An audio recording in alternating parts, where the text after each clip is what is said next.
firenentsika malagasy manova lavitse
fanao defy amin'izay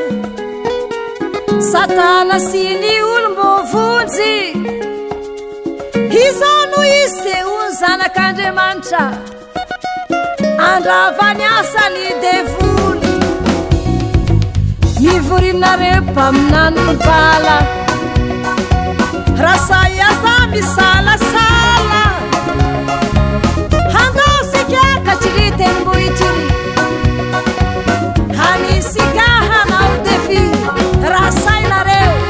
nivoany vavahady nivoany hitirany olombovoanyanjanitra malagasy maro ifamitana hifale hiaraty hiditralalitse mandra-pahovina no irosaina ianareo raha Jehova no Andriamanitra manarazy Bala kosa dia manarazy izao dia zao rery ihany sisa ny mpaminany Jehova fa ny mpaminany bala kosa dia 10,700 ary miasona nariny Andriamanitra reo ary nareo izao kosa iansona rany Jehova ka izay Andriamanitra mimaly amin'ny afo ao ka izy no Andriamanitra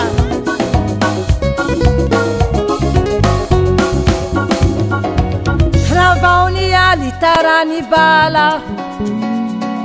kapaoko ny aseraha